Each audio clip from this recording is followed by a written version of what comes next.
Bonjour à tous, j'espère que vous allez très bien. Aujourd'hui, je suis très content d'être encore avec vous pour passer ce moment formidable dans la lecture de la parole de Dieu.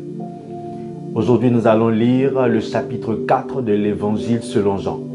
Alors, préparez vos Bibles et entamons cette belle lecture. Merci. Évangile selon Jean, chapitre 4. Le Seigneur sut que les pharisiens avaient appris qu'il faisait et baptisait plus de disciples que Jean. Toutefois, Jésus ne baptisait pas lui-même, mais c'étaient ses disciples. Alors, il quitta la Judée et retourna en Galilée.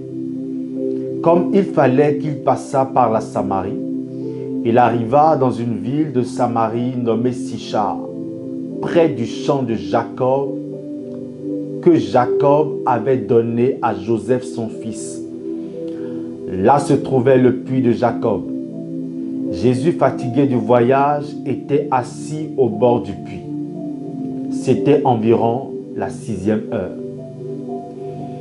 Une femme de Samarie vint puiser de l'eau. Jésus lui dit: « Donne-moi à boire. » Car ses disciples étaient allés à la ville pour acheter des vivres.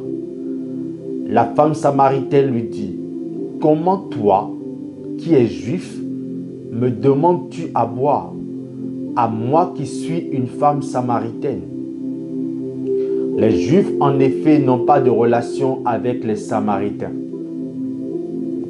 Jésus lui répondit: « Si tu connaissais le don de Dieu, et qui est celui qui te dit « Donne-moi à boire », tu lui aurais toi-même demandé à boire et il t'aurait donné de l'eau vive. »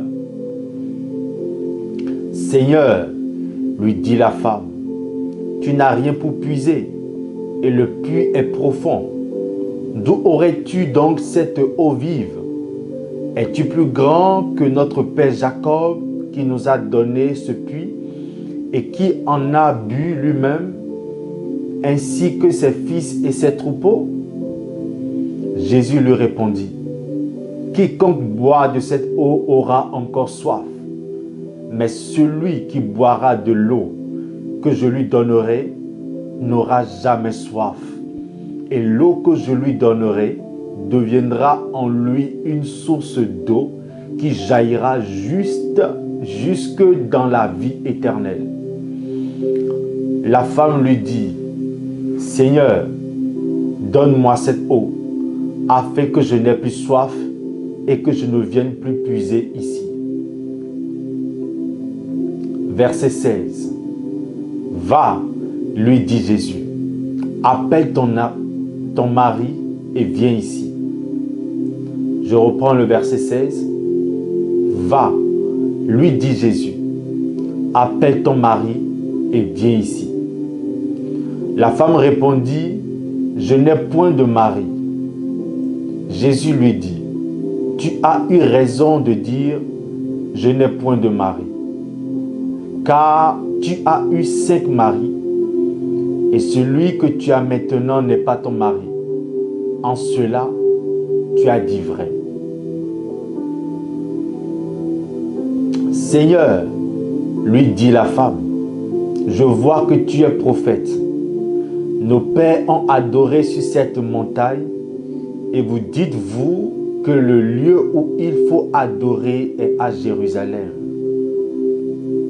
« Femme, lui dit Jésus, crois-moi, l'heure vient où ce ne sera ni sur cette montagne, ni à Jérusalem que vous adorerez le Père.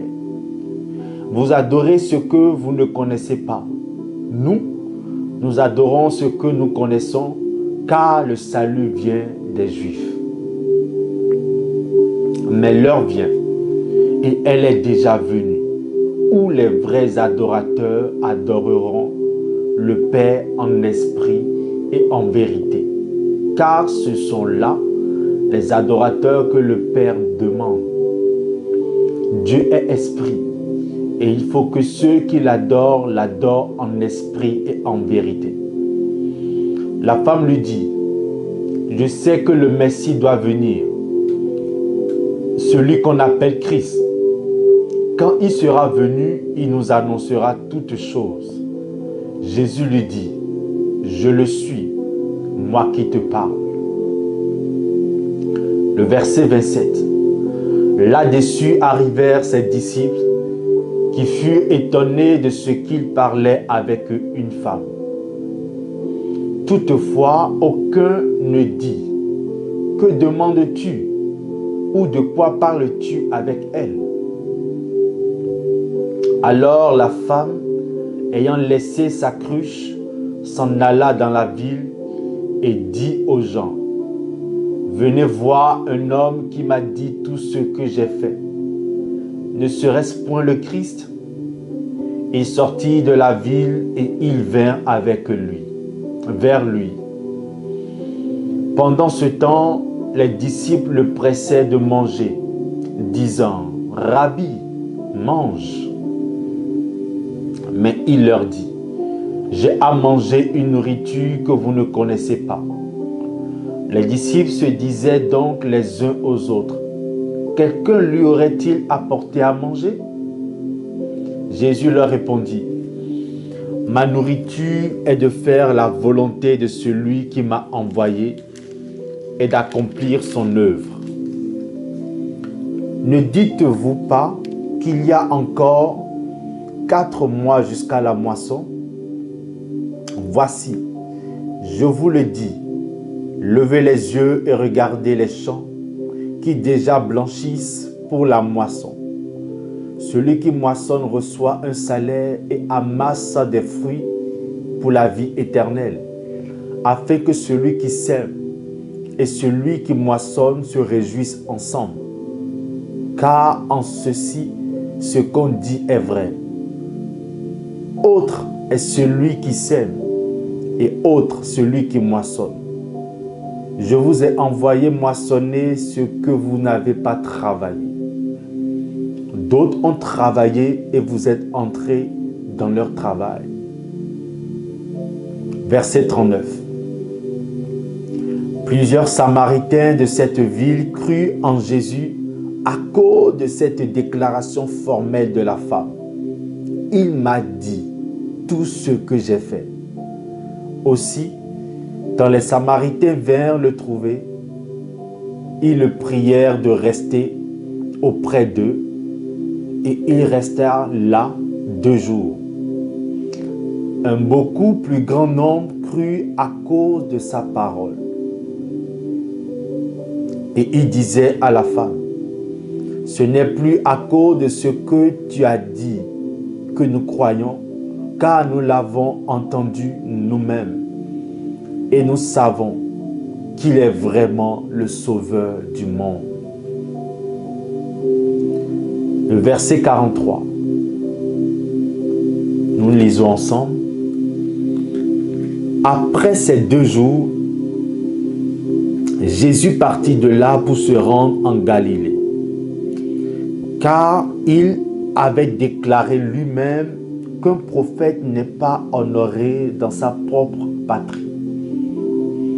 Lorsqu'il arriva en Galilée, il fut bien reçu des Galiléens qui avaient vu tout ce qu'il avait fait à Jérusalem pendant la fête, car eux aussi étaient allés à la fête. Il retourna donc à Cana en Galilée, où il avait changé l'eau en vin. Il y avait à Capernaum un officier du roi dont le fils était malade. Ayant appris que Jésus était venu de Judée en Galilée, il alla vers lui et le pria de descendre et de guérir son fils qui était près de mourir. Jésus lui dit, « Si vous ne voyez des miracles et des prodiges, vous ne croyez point. » L'officier du roi lui dit, « Seigneur, descends avant que mon enfant meure. » « Va, lui dit Jésus. ton fils vit.